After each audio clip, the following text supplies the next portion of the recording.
aku Miss isuk-isuk kon mandi godhong jeruk.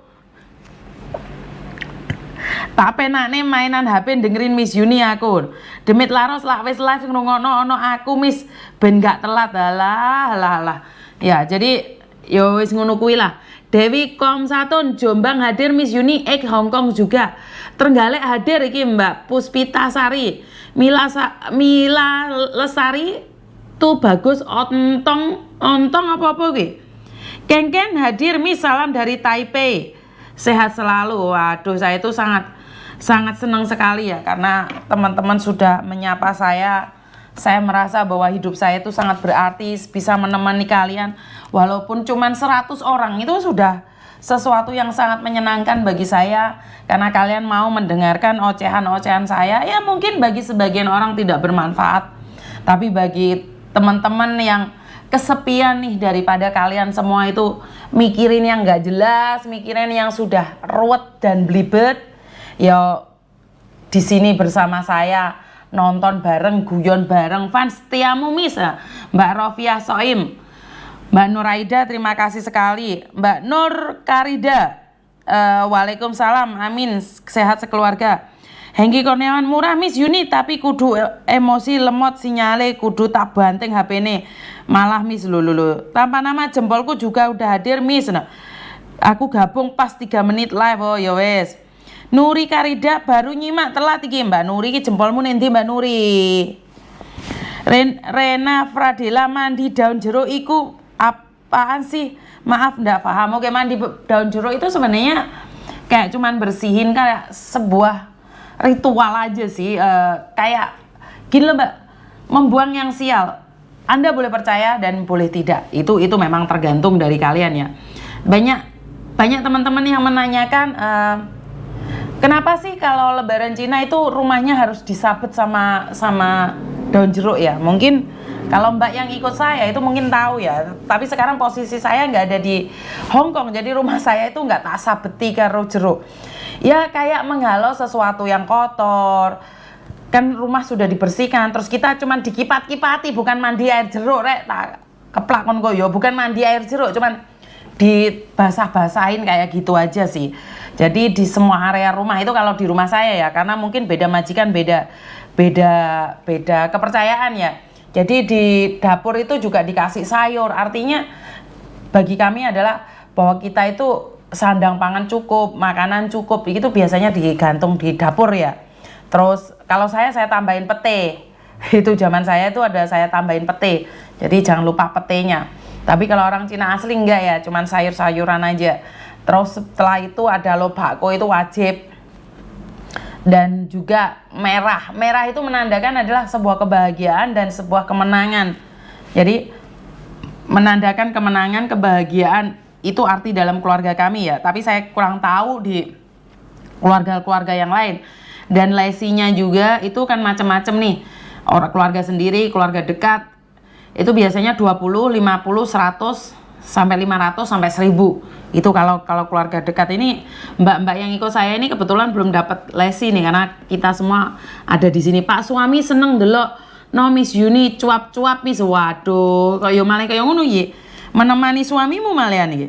Kalau nenekku daun jeruk buat mandi Miss. Iya, mungkin sebagian nih buat mandi ya, tapi kalau buat keluarga saya bukan buat mandi ya, cuman di gibas-gibas no gitu aja.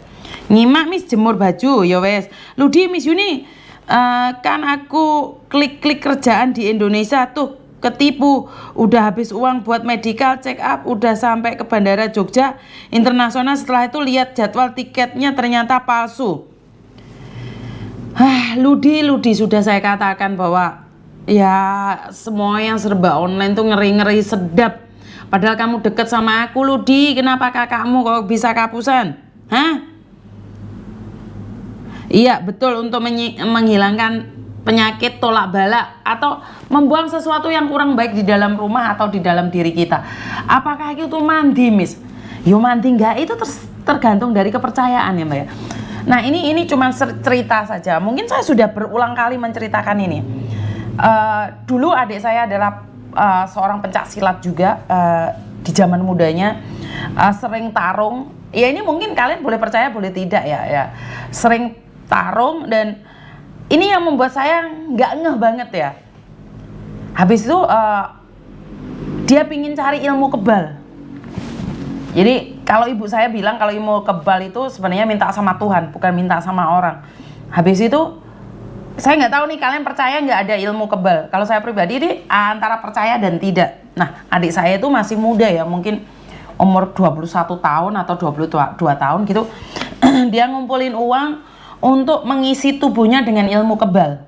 Ini zaman dulu ya, mungkin 20 tahun yang lalu ya, saat kami masih sama-sama muda. Terus habis itu dia keluar sama temennya.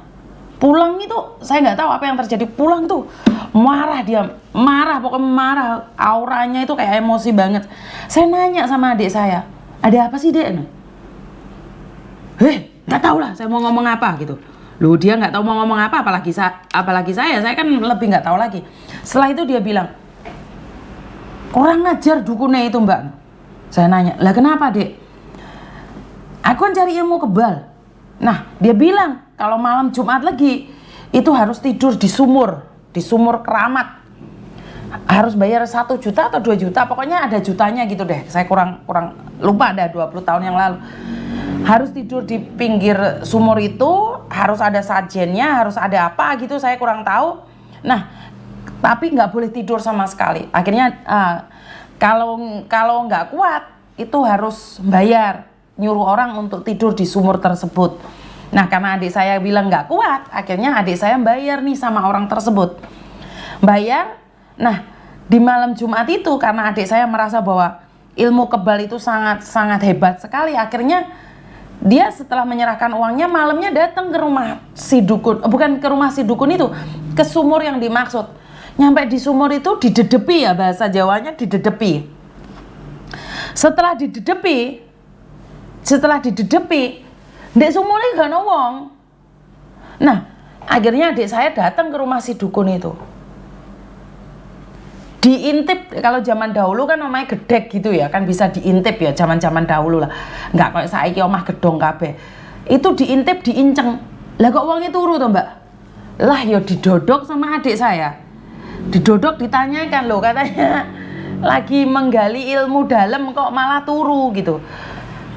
Dari situ saya cuma mikir, adik saya di zaman dahulu aja percaya kayak gituan, ternyata tertipu. Dan sekarang kalau ngobrol, tiba-tiba saya ngobrol sama adik saya, terus saya ngomong, masih inget nggak kamu dulu? Udah kak, jangan dibahas kak, jangan dibahas. Ya, artinya kita malu dengan masa lalu kita karena pernah melakukan hal yang sangat konyol. Tapi itu adalah bagian dari proses hidup. Jadi itu adalah proses hidup.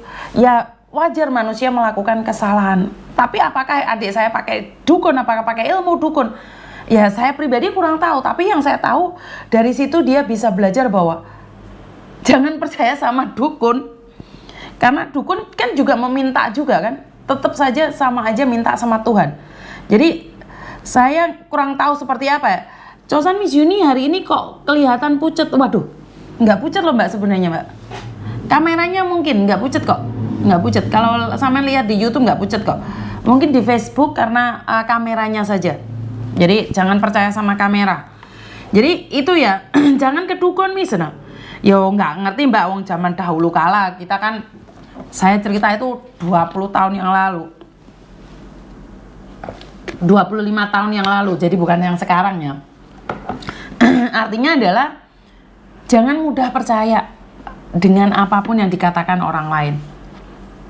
Karena kalau kita terlalu percaya sama orang, akhirnya kita sendiri yang akan menerima akibatnya. Ya adik saya yo isin dewe. Aku lagi ngomong masalah dukun-dukun mungkin dek kelewejingan dewe. Oke, like yang ke-82, lali dorong Kak live. Oke Mbak Dewi nggak apa-apa wong Deso channel. Ayo, live ini sin sopo sing nomor 1 sih, like-nya kok gak sampai 1 sih. Terima kasih sekali. Jadi ya itu cuma sekedar cerita, diambil positifnya, dibuang negatifnya ya teman-teman. Jadi Miss Yuni pakai dukun, aku ya ngerti dukun kok. Cuman kan masih 20 tahun yang lalu itu yang terjadi di dunia nyata. Ya nggak perlu malu mengakui sebuah kesalahan, bukan untuk dibanggakan dan bukan untuk diulangi dan bukan untuk dipertontonkan, tapi menjadikan pelajaran jangan sampai itu terjadi pada diri kita. Ya, bisa dipahami nyampe di situ teman-teman. Jadi bukan untuk mempertontonkan kebodohan, tapi kebodohan ini menjadikan pelajaran buat teman-teman yang lain agar tidak melakukan hal yang sama. Kalau sampai ini terus terjadi ya terserah. Kan ada beberapa orang yang percaya sama dukun nih. Semua serba didukuni, ya nggak apa-apa, terserah kalian, itu kepercayaan kalian. Tapi saya pribadi ya minta, sama-sama minta nih, kenapa nggak minta sama Tuhan? Sementara minta sama Tuhan itu nggak perlu biaya loh, cuman Tuhan butuh proses.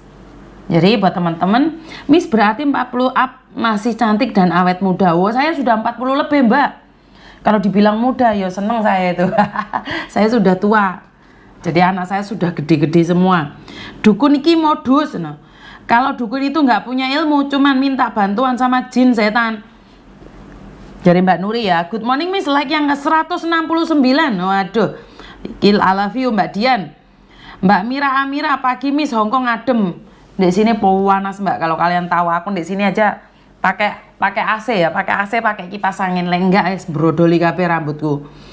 Jadi Mbak Wendri Momoy nyimak sambil seteliko Miss Yuni cantik. Mbak Esti, fotoku sama suamiku juga buat penipuan orang-orang di Hongkong Miss. Suami saya pernah telepon Miss Yuni, pengen ketemu Miss Yuni. Suamiku jarang libur, kerja di rumah sakit Paul, jadi jarang libur, mudah-mudahan bisa ketemu. Siap. Fotoku sama suamiku, waduh.